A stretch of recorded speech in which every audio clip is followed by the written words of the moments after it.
பாவ உலகில் பாவம் இல்லாமல் வாழ முடியுமா? Praise the Lord. இயேசு கிறிஸ்துவில் எனக்கு அன்பானவர்களே, நம்மில் அநேகர் சொல்லக்கூடிய வார்த்தை பாவம் இல்லாமல் வாழ வேண்டும் என்று தான் நான் நினைக்கிறேன். ஆனால் என்னால் முடியவே இல்லையே. அதே போல் புனித பவுல் ரோமேயருக்கு எழுதிய திருமுகம் 7:18 சொல்லியிருக்கிறது மாதிரி நல்லது தான் செய்யணும்னு நான் நினைக்கிறேன். ஆனால் என்னில் இருக்கக்கூடிய அந்த பாவமானது என்னை நல்லதை செய்ய விடாமல் தடுக்கின்றதே. அதனால்தான் நான் விரும்பாத காரியங்களை செய்கின்றேன், ஆனால் விரும்பிய காரியங்களை என்னால் செய்ய முடியவில்லை என்று.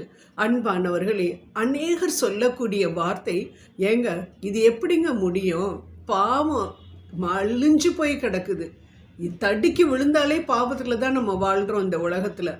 எங்கே திரும்பினாலும் பாவம். இதில் எப்படி பாவம் செய்யாமல் நம்மளால் இருக்க முடியும்?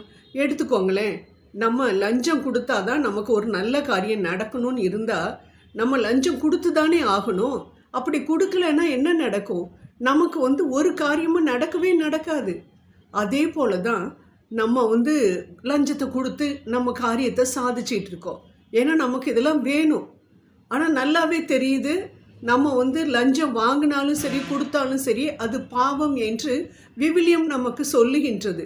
நான் எங்கே தான் போவேன்? 2 நினைவால் குந்தி குந்தி நடக்கிறீங்க அப்படின்னு எலியா சொன்னது போல தான் நம்ம நடக்க வேண்டியதாக இருக்குது. இதெல்லாம் அவாய்ட் பண்ணவே முடியாதுங்க. பாவம் செய்யாமல் நம்மளால் இருக்க முடியாது இந்த உலகத்தில் என்று அநேகர் சொல்லக்கூடிய வார்த்தைகளை நீங்களும் நானும் கேட்டுக்கொண்டு தான் இருக்கின்றோம். ஏன் நாமே அநேக முறை இப்படி சொல்லி இருக்கின்றோம், செய்திருக்கின்றோம். அன்பானவர்களே, நம்மை போல ஒரு மனிதன்தான் நோவா. அவருடைய காலத்தில் ஆண்டவரே சொல்றாரு, ஏன் தான் இந்த மனிதர்களை படைத்தேனோ என்று ஆண்டவர் மிகவும் வருத்தப்படக்கூடிய அளவிற்கு பாவத்தினால் நிறைந்திருந்தது உலகம். சீர்கேட்டினால் நிறைந்திருந்தது. மக்கள் தங்களையே கெடுத்து கொண்டிருந்தார்கள் என்று நாம் தொடக்க நூல் 6ஆம் அதிகாரத்தில் பார்க்கின்றோம். அன்பானவர்களே, இப்படிப்பட்ட காலத்தில்தான் நோவா வாழ்ந்தார். எப்படி வாழ்ந்தார்?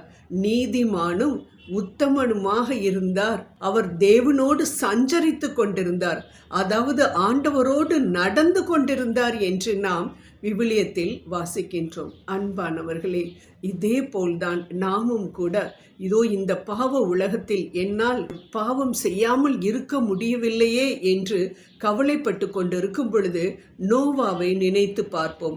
நோவாவால் இருக்க முடிந்தது என்றால் நம்மாலும் நிச்சயம் இருக்க முடியும். அதற்கு நோவா செய்த ஒரே காரியம் ஆண்டவரோடு அவர் நடந்து கொண்டிருந்தது தான்.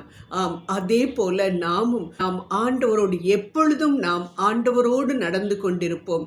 அதற்கு ஒவ்வொரு நாளும் விவிலியத்தை படித்து அவர் சொல்லுவதை நாம் கேட்டு, நாம் சொல்வதை அவர் கேட்கும்படியாக ஜெபத்தை செய்து அவருடைய கட்டளைகளின்படி நடந்தோம் என்றால் நாமும் நோவாவை போல ஆண்டவரோடு நடந்து கொண்டிருப்போம் என்பதுதான் விவிலிய உண்மை. அன்பானவர்களே, ஆண்டவருக்கு நன்றாகவே தெரியும் நம்ம பாவ உலகத்தில் வாழ்ந்து கொண்டிருக்கிறோம், அதனால பாவம் செய்யாமல் இருக்க முடியாது என்று. ஆனால் ஆண்டவர் நம்மிடம் எதிர்பார்ப்பது என்ன? நீ பாவம் செய்து நீ கீழே விழுந்தாய் என்றால் விழுந்து அப்படியே கிடக்காதே, எழுந்து நட.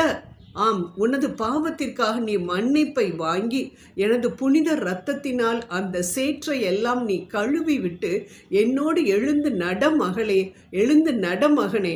அப்பொழுது இதோ நான் உனக்கு ஆறுதலை கொடுக்க வல்லவனாக இருக்கின்றேன். நீ சோர்வாக இருக்கும் பொழுது நான் தெம்பை கொடுப்பேன். நீ வழி தெரியாது திகைத்து கொண்டிருக்கும் பொழுது நான் இதுதான் வழி, இதில் நட என்று நான் உன்னை நடக்க வைப்பேன். இப்படிப்பட்ட காரியத்தை நான் உனக்கு செய்ய வேண்டும் என்றால் நீ என்னோடு நடக்க வேண்டும். ஒவ்வொரு நாளும் விவிலியத்தில் எனது வார்த்தைகளை கேட்டு, எனது ஆலோசனைகளை கேட்டு ஜெபத்தில் நீ என்னோடு நீ பேசிக்கொண்டிருந்தாய் என்றால் எவ்வாறு நோவா பாவம் செய்தாலும் ஒரு நீதிமானாக அவர் காணப்பட்டாரோ அதே போல நீயும் நீதிமானாக்கப்பட முடியும், நிச்சயம் முடியும். அதற்கு தேவை உனது ஒத்துழைப்பு தான் என்று கேட்கும் ஆண்டவரிடம் நாம் நம்மையே கொடுப்போம். ஜெபம் செய்வோம். அன்பின் தகப்பனே, அப்பா, இதோ பாவத்திலிருந்து நான் மீண்டு எழுந்து வந்து உம்மிடம் சரணாகதி அடைய வேண்டும். அப்பா, நீர்தான் எனக்கு எல்லாம் என்று சொல்லி உம்மை நான் கெட்டியாக பிடித்து கொள்ளத்தக்க ஆர்வத்தை மட்டும் நீர் எனக்கு கொடும் ராஜா. அப்பொழுது ஆட்டோமேட்டிக்காக நான் பாவத்திற்காக மன்னிப்பை வாங்குவேன். உமது இரத்தத்தினால் எனது பாவத்தை நான் கழுவிக்கொள்வேன். அதே போல உம்மோடு நான் நடப்பேன். அப்பாவம் இல்லாமல் பரலோகத்தில் வர என்னையே நான் ஆயத்தப்படுத்துவேன். ஆகவே அன்பானவரே, இந்த நேரத்தில் நான் உம்மிடம் என்னை ஒப்படைக்கின்றேன். நீரே என்னை பொறுப்படுத்திக் கொள்ளும், வழிநடத்தும். இயேசுவின் இன்ப நாமத்தில் உம்மைக்கே ஏறெடுக்கின்றேன். ஜீவனுள்ள எங்கள் நல்ல பிதாவே, ஆமேன், ஆமேன், ஆமேன்.